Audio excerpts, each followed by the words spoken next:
या ठिकाणी आठवले साहेबांचं आगमन झालेलं आहे आणि आपण त्यांचं टाळ्याच्या गजरामध्ये स्वागत करायचंय। रामदासजी आठवले साहब तुम आगे बढ़ो।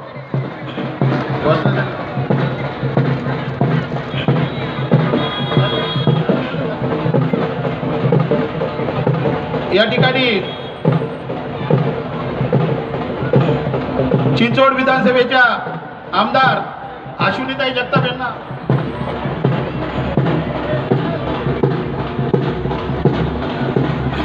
या ठिकाणी आठवले साहेबांचं आगमन झालेलं आहे। Republican party of India Pimpri Chinchwad शहराच्या वतीने साहेबांचं सहर्ष स्वागत।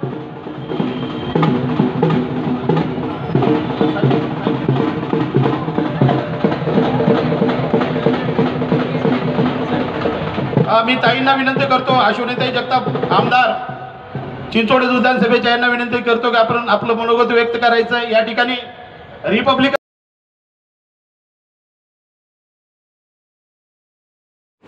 ज्याच्या नशिबात नाही हारणे ते म्हणजे श्रीरंग आप्पा बारणे, मावळचे लोकप्रिय खासदार। आठवले साहेबांचा छत्रपती शिवाजी महाराज, महात्मा ज्योतिबा फुले, सावित्रीबाई फुले, भारतीय घटनेचे शिल्पकार भारतरत्न डॉक्टर बाबासाहेब आंबेडकर, लोकशाहीर अण्णाभाऊ साठे, लहुजी वस्ताद, अहिल्यादेवी होळकर या महामानवांना वंदन करून ज्यांच्या नशिबात नाही हरणे, ज्यांच्या नशिबात नाही हरणे त्यांचं नाव आहे श्रीरंग आप्पा बारणे।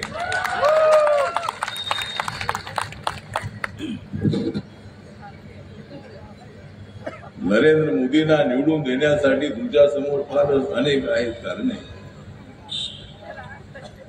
नरेंद्र मोदींना निवडून देण्यासाठी तुमच्या समोर अनेक आहेत कारणे। मग का निवडून येणार नाहीत आप्पा बारणे?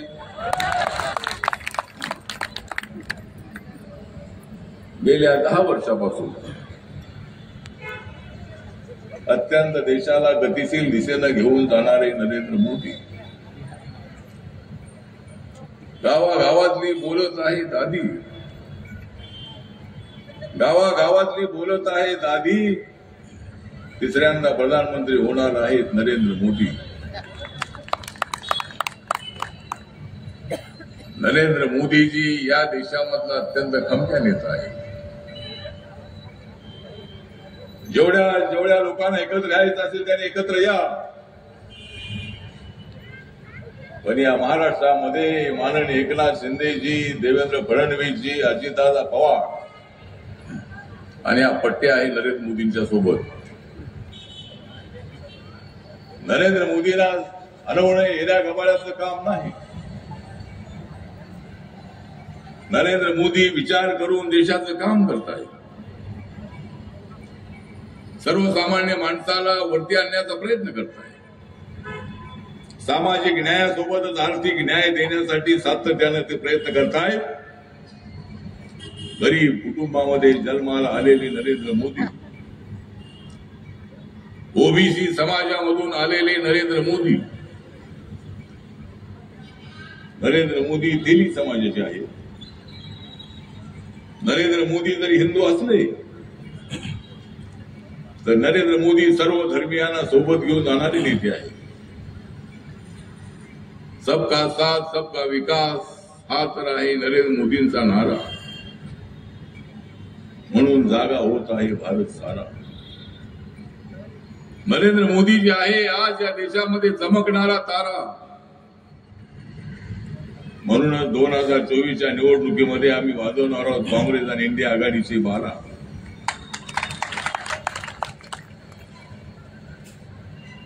या ठिकाणी आम्ही सर्वजण, माझा पक्ष छोटा पक्ष आहे, गेल्या 8 वर्षापासून मी त्यांच्या मंत्रिमंडळामध्ये आहे आणि जोपर्यंत नरेंद्र मोदी आहे तोपर्यंत मी आहे. माझ्या पक्षाचे किती खासदार आहेत यापेक्षाही मी किती प्रामाणिक आहे इकडे नरेंद्र मोदींचं लक्ष आहे.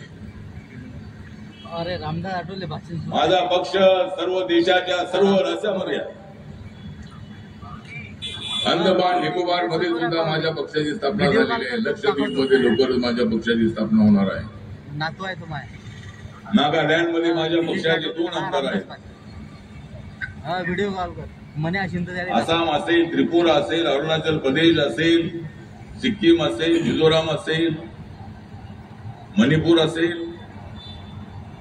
मागच्या वेळेला मणिपूरमध्ये माझ्या पक्षाचा कॅन्डिडेट फक्त 183 मतांनी विधानसभेत हरला होता. पूर्वीचा रिपब्लिकन पक्ष त्या ठिकाणी नव्हता नॉर्थ ईस्ट मध्ये, पण आज सर्व राज्यामध्ये रिपब्लिकन पक्षाचा निळा झेंडा फडकतो आहे. जसा पिंपरी चिंचवडमध्ये जय भीमचा नारा आहे त्याप्रमाणे सगळ्या नॉर्थ ईस्ट मध्ये ते लोक अनेक जातीचे लोक आहेत. ब्राह्मण आहेत, आदिवासी आहेत, दलित आहेत. त्या ठिकाणी जय भीमचा नारा आजही त्या ठिकाणी घुलतो आहे. निळा झेंडा त्या ठिकाणी फडकतो आहे. एक तर मला अनेक लोक प्रश्न विचारतात की तुम्हाला तिकीट मिळालं नाही. माझी राज्यसभा 2026 पर्यंत आहे. नंतर मला राज्यसभा मिळणार आहे याची मला कल्पना आहे. पण एखादी जागा मिळाव्याची अपेक्षा होती पण जागा मिळाली नाही. तरी सुद्धा मी आणि माझा पक्ष प्रामाणिक कार्यकर्त्यांची फौज आहे. मी सांगेल तो निर्णय आणि कार्यकर्ता सांगतील तो निर्णय. आमच्या पक्षामध्ये डेमोक्रेसी आहे. प्रत्येक गोष्ट विचार करून आम्ही करत असतो आणि माझ्या पाठीमाग कार्यकर्त्यांचं मोहोळ आहे. माझ्या पाठीमाग कार्यकर्ते गोरगरीब त्यांना काही मिळू की नाही मिळू, पण ते म्हणतात आठवले साहब तुम आगे बढ़ो हम तुम्हारे साथ है. आणि मग मला प्रेरणा मिळते, मला शक्ती मिळते. झोपडीतला माणूस माझ्या पाठीशी उभा राहिला. त्यानंतरच्या काळामध्ये मराठवाडा विद्यापीठाला बाबासाहेब आंबेडकरांचं नाव मिळवण्यासाठी वन खटकलो आम्ही सर्वजण. पण शेवटी मराठवाडा विद्यापीठाला बाबासाहेबांचं नाव मिळालं. मिळत कसं नाही, मिळालंच पाहिजे. देत कशी नाही, दिलंच पाहिजे. 17 वर्ष संघर्ष आमचा चालू होता. शेवटी मिळालं नाव. शरद पवार साहेब मुख्यमंत्री असताना मराठवाडा विद्यापीठाला बाबासाहेबांचं नाव मिळालं. बाबासाहेब आंबेडकर या देशाचे घटनाकार आहे. घटना लिहिण्यामध्ये सगळ्यांचा वाटा आहे. सर्वात जास्त वाटा जर कुणाचा असेल तर त्या नेत्याचं नाव आहे डॉक्टर बाबासाहेब आंबेडकर. रात्र जागून 26 अलीपूर या ठिकाणी दिल्लीमध्ये बाबासाहेब आंबेडकर संविधान लिहित होते. स्वतःच्या प्रभूवर लक्ष नव्हतं. त्यांचं लक्ष होतं देशाच्या ऐक्याकडे. त्यांचं लक्ष होतं भारत मजबूत करण्याकडे. बरं टाइमपाससाठी फोन. अनेक धर्माचा देश, 7-8 धर्माचे लोक इथे राहतात. 6,000 पेक्षा जास्त जातींचा देश, 18-20 भाषांचा देश. या देशाला एकत्र बांधणं फार अवघड होतं, पण बाबासाहेब आंबेडकरांनी असं बांधलेलं आहे. अशा धाग्याने बांधलेला आहे की तो धागा कधी तुटू शकत नाही. जो त्या धाग्याला तोडण्याचा प्रयत्न करेल तो तुटेल, कुठेही. पण हा देश आता अजिबात फुटणार नाही. आमचं ऐक्य हे अबाधित राहणार आहे. देशाचं ऐक्य अबाधित ठेवण्यासाठी नरेंद्र मोदीजी काम करतायत, विकासासाठी काम करतायत, देशाला वर आणण्यासाठी काम करतायत. हे ज्या लोकांना आवडत नाहीये. सगळे 28 पक्षाचे लोक एकत्र आलेले आहेत नरेंद्र मोदींना हरवण्यासाठी. त्यांना वाटतंय की नरेंद्र मोदींना जर आता हरवलं नाही तर पुन्हा लवकर हरवणं शक्य नाही, पण आताच हरवणं अत्यंत अवघड आहे. मोदींना हरवणं एवढं सोपं काम नाही. मोदींच्या पाठीमागे महिलांची ताकद आहे. या महिलांना 1/3 आरक्षण 181 जागा लोकसभेमध्ये देण्याचा निर्णय आता झाला. बाबासाहेब आंबेडकर लॉ मिनिस्टर असताना महिलांसाठी हिंदू कोड बिल त्यांनी पार्लमेंटमध्ये आणलं होतं, पण त्यावेळेच्या खासदारांनी त्याला विरोध केला. ते हिंदू कोड बिल पास झालं नाही म्हणून बाबासाहेब आंबेडकरांनी कायदे मंत्री पदाचा राजीनामा दिला होता. आज नरेंद्र मोदीजींनी सगळ्या महिलांचा विचार केला आणि महिलांना लोकसभेमध्ये विधानसभेमध्ये 1/3 आरक्षण देण्याचा निर्णय एकमताने झाला. सगळ्या पक्षांनी पाठिंबा दिला, काँग्रेसचा सगळ्या पक्षांनी पाठिंबा दिला, त्याचा आभार मानतो मी.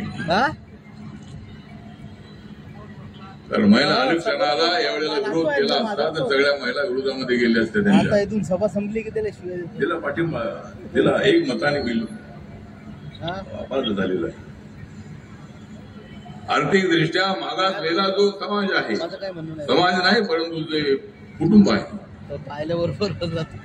SC ST OBC ला आरक्षण मिळतंय पण जनरल कॅटेगरी मधल्या लोकांना आरक्षण मिळत नव्हतं. मी अनेक वेळेला सांगत होतो SC ST OBCच्या आरक्षणाला धक्का न लावता सवर्ण समाजामधल्या आर्थिकदृष्ट्या मागासलेल्यांना आरक्षण द्या. संसदेमध्ये अनेक वेळेला ही भूमिका मांडली होती. माननीय नरेंद्र मोदींना 2-3 वेळेला भेटून मी त्याच्याकडे मागणी केली होती आणि माझ्या सोशल जस्टिस मंत्रालयाचा तो निर्णय आहे की इकॉनॉमिकल विकर सेक्शन EWS 10% आरक्षण हे देण्यात आलेलं आहे आणि त्याच्यामध्ये हिंदू असेल, मुस्लिम असेल, ख्रिश्चन असेल, ब्राह्मण असेल, मराठा असेल, जी जात SC ST OBC मध्ये येत नाही त्या सर्वांना आरक्षण देण्याचा निर्णय घेण्यात आलेला आहे. ते आरक्षण मुस्लिमांना सुद्धा लागू आहे. आम्ही मुस्लिमांच्या विरोधामध्ये नाही, ड्युटीवर आलं म्हटलं याची सभा जा. नरेंद्र मोदींचं म्हणणं हे आहे म्हणून आलो की घटनेनं धार्मिक काय आता केवळ आरक्षण द्यायचं नाही अशी भूमिका घेतलेली आहे. SC ST OBC ला आरक्षण देत असताना म्हणून थांबलोय या सभेत. सामाजिक मागासलेपणावर SC ST ला आरक्षण देण्यात आलं आणि कारेलकर कमिशननी जो अभ्यास केला होता त्या पद्धतीनं अनेक जातीच्या जवळजवळ 4-4.5 हजार जाती, 4-1,000 जाती त्यामध्ये आहे. तर त्या ओबीसीना मंडल कमिशनच्या माध्यमातून VP सिंग असताना आरक्षण देण्यात आलं. काँग्रेसच्या काळामध्ये ते झालं नाही. बाबासाहेबांना भारतरत्न त्यांनी कधी दिला नाही. बाबासाहेब आंबेडकरांचा फोटो त्या सेंट्रल हॉलमध्ये जिथं संविधान बनवलं त्या सेंट्रल हॉलमध्ये बाबासाहेब आंबेडकरांचा फोटो सुद्धा लावला नाही या काँग्रेसने. तो तुमच्या जिन्यावर नंतर फोन करून शिवाय दिन त्याला लय मोठं. आज तुम्ही सांगताय की बाबासाहेबांचं संविधान आम्ही बदलायला चाललो. नरेंद्र मोदीजी देशाचं संविधान बदलणार आहेत असं तुम्ही सांगताय. मी तुम्हाला सांगतो की देशाचं संविधान कुणालाच बदलता येणार नाही. बरं ठीक आहे. आवाज ते स्पीकरचा आहे ना. जो कोणी संविधान बदलण्याचा प्रयत्न करेल त्याची आम्ही वाट लावून टाकल्याशिवाय राहणार नाही. आमचा समाज अत्यंत खतरनाक आहे, कडू अवलादीचा आहे. आम्ही शांत आहोत, आम्ही गरीब आहोत, झोपडपट्टीत राहणार आहोत. पण बाबासाहेब आंबेडकरांच्या अस्मितेला हात लागला तर स्वतःचं बलिदान द्यायला तयार असणारे असंख्य तरुणांची फौज माझ्या पाठीशी आहे. आम्ही उपाशी राहिलो तरी चालेल पण आम्हाला स्वाभिमान हवा आहे, आम्हाला अभिमान हवा आहे. आजकाल आम्ही तरी उपाशी राहत नाही. गरीब आहोत, आम्ही काबाड कष्ट करतो आहोत, झोपडपट्टीत आपण राहतो आहोत. झोपडपट्टीतल्या माणसाला न्याय मिळाला पाहिजे ही भूमिका आपली आहे. बालने जी कॉर्पोरेशन मध्ये निवडून आलेली आहे त्यांना माहिती आहे की पिंपरी चिंचवड मधल्या झोपडपट्टीच्या लोकांना न्याय दिला आहे, द्यायचा आहे. नाही काम आपल्याला करायची आहे. त्यामुळे श्रीरंग आप्पा बारणेंच्या प्रचाराच्या निमित्ताने आज या ठिकाणी ही सभा होती आहे. महिला मोठ्या संख्येने आलेल्या आहेत. आमची पुरुष मंडळी पण आहे पण पुरुषापेक्षा मला महिला जास्त दिसत आहेत. कारण सध्या महिलांचं राज्य आहे, महिलांचं राज्य आहे. म्हणजे आता महिलांना लोकल बॉडीजमध्ये आरक्षण होतं 50%. आता लोकसभेमध्ये विधानसभेमध्ये आरक्षण मिळालेलं आहे. महिला या पुरुषांपेक्षा हुशार असतात.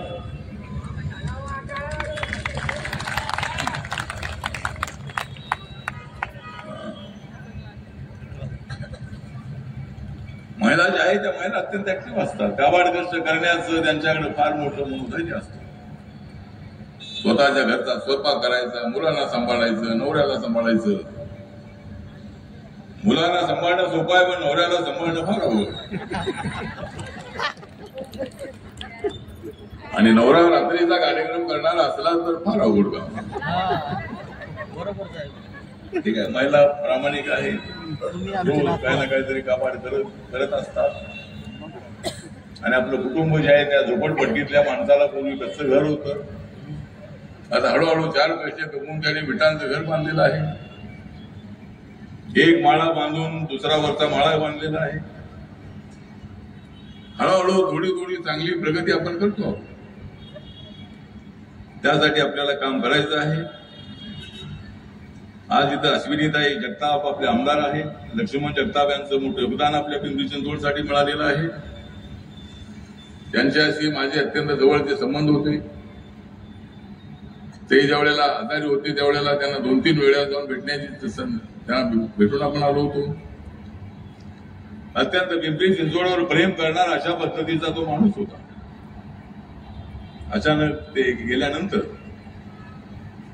अश्विनीताई निवडणुकीला उभ्या राहिल्या, त्या प्रचाराला आपण आलो होतो. आणि त्या आज या आमदार आहेत. आपले उमाताई खापरेजी या सुद्धा आमदार आहे. चंद्रकांता सोनकांबळे आमच्या माजी नगरसेविका आहेत. परशुराम वाडेकर, कुणाल वावळकर, बाळू भागवत, स्वप्नील कांबळे, विनोद चांदमारे, सूर्यकांत वाघमारे, अमित गोरके, अण्णा वायदंडे आमच्या मातंग आघाडीचे अध्यक्ष, सम्राट दकाते, कमलताई कांबळे, बाळासाहेब ओवाळ, नगरसेवक संदीप वाघेरे, शीतल शिंदे, अनुराधाताई घोडके, बाबा त्रिभुवन, मनीषा पवार, सदाशिव खाडे आणि अजूनही इतर अनेक मान्यवर, शिवसेना, आरपीआय, भाजप, राष्ट्रवादी काँग्रेस, महादेव जानकरांचा पक्ष, आमच्या सदाभाऊ खोत यांचा पक्ष, अनेक पक्षांचे सर्व नेते या ठिकाणी उपस्थित आहेत. आणि आज या ठिकाणी श्रीरंग बारणे यांच्या प्रचाराच्या निमित्ताने नरेंद्र मोदींचा जो 400 पारचा नारा आहे. मागच्या वेळेला बीजेपीच्या 303 जागा होत्या, आमच्या इंडियाच्या 329 जागा होत्या. यावेळेला जागा वाढतील अशी आम्हाला अपेक्षा आहे. साऊथ इंडियामध्ये सुद्धा बीजेपीच्या जागा निवडून येणार आहे. नॉर्थ इंडियामध्ये बीजेपी स्ट्रॉंग आहे. नरेंद्र मोदींचे अनेक निर्णय आहेत. 370 कलम हटवण्याचा निर्णय आहे. आणि अनेक जे जनधन योजनेचे अकाउंट उघडण्याचा विषय असेल, उज्ज्वला योजनेचे गॅस सिलेंडर फ्रीमध्ये देण्याचा विषय असेल, आयुष्मान भारत योजनेचा विषय असेल. आयुष्मान भारत योजनेच्या अंतर्गत 4 कोटीपेक्षा जास्त लोकांना मेडिकल ट्रीटमेंटसाठी पैसे मिळालेले आहेत. 4 कोटी लोकांना पक्की घरं शौचालयासह मिळालेली आहेत. पुढच्या 5 वर्षामध्ये 3 कोटी घरं बांधण्याचा आमचा निर्णय आहे. 10 कोटी लोकांना गॅस सिलेंडर मिळालेले आहेत. 51 कोटी लोकांना आतापर्यंत त्यांचे जनधन योजनेचे अकाउंट उघडण्यात आलेले आहे. 46 कोटी लोकांना जवळजवळ मुद्रा योजनेचं लोन मिळालेलं आहे. अशा अनेक लोकांना न्याय देण्याचं काम आम्ही करतो आहोत. माझ्या मंत्रालयाची व्हेंचर कॅपिटल फंड नावाची स्कीम आहे. 15 कोटीपर्यंत आम्ही पैसे देतो. ओव्हरसीज स्कॉलरशिप आहे. फॉरेनमध्ये ज्या मुलांना ऍडमिशन मिळतं त्यांना 50 लाख, 60 लाख, 70 लाख, 80 लाख, 90 लाख एवढे पैसे जेवढे लागतील तेवढे पैसे आमचं मंत्रालय देत आहे. गव्हर्नमेंट ऑफ इंडियाची स्कॉलरशिपची स्कीम आहे. ओल्ड एज होमची माझ्या मंत्रालयाची स्कीम आहे, आश्रमशाळेची स्कीम आहे, नशामुक्ती केंद्राची स्कीम आहे. जो कोणी नशा करणार असेल त्याचं नाव मला सांगा, ताबडतोब त्याला नशामुक्ती केंद्रामध्ये पाठवू.